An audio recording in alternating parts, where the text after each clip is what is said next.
Hey there, it's Mike Langford. Welcome to another update for the Modern Financial Advisor, brought to you by Truelytics, the one and only comprehensive advisor transition management platform. This week on the show, I'm flying solo for an exploration of why it's so important to have a target market or a niche market and really go after it. Now, normally when I talk about target marketing or niche marketing, we're talking about it for individual financial advisors. But in this show, we're going to be talking about why it's so important for RIA firms and for small broker-dealers here in 2020 and beyond to really start getting serious about having a target market.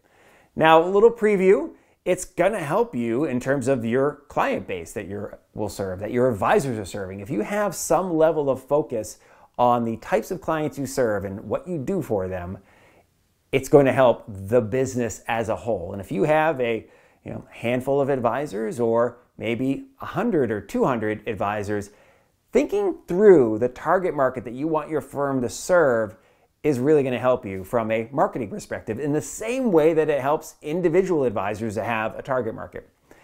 It's also going to help you from your advisor population perspective. Now imagine, and we'll explore this in detail in the episode, how much better you'd be at attracting high quality advisors, top performing advisors, if you knew that what you're looking for, not just from like how much have they produced in their previous place where they were hanging up their shingle as an advisor, but no.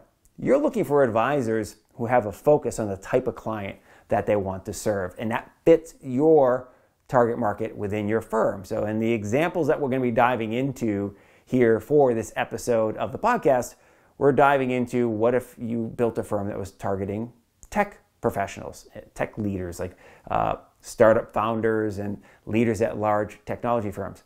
What if an RIA targeted that segment and then went out looking for advisors who were skilled and qualified to target and serve the tech segment?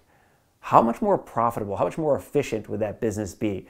How much easier would it be to have a business that focused on serving a niche, right? Now, there's all sorts of niches, right? We're just going to focus on the one for the example's sake, but there are countless types of service niches you can focus on. And last week in the podcast with Dan Caprill, he talked about how he lost a client to a firm that specialized in serving Procter & Gamble employees. Now that's getting really specific. You don't have to be that narrow focused to focus only on one company, but if the company's big enough, maybe you can.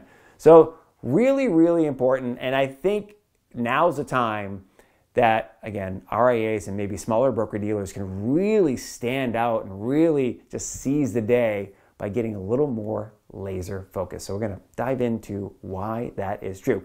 As always, make sure you do like and subscribe to the podcast. You can find it on Apple Podcasts, Spotify, Google Podcasts, Stitcher, SoundCloud, you name it, wherever you like to get your podcast jam on. If you have a question or a suggestion for the show, please do reach out at podcast@truelytics.com or hit us up on the socials. We're on LinkedIn, Twitter, Facebook, the YouTubes, or swing by truelytics.com and use a little contact form there, and somebody will get right back with you, okay?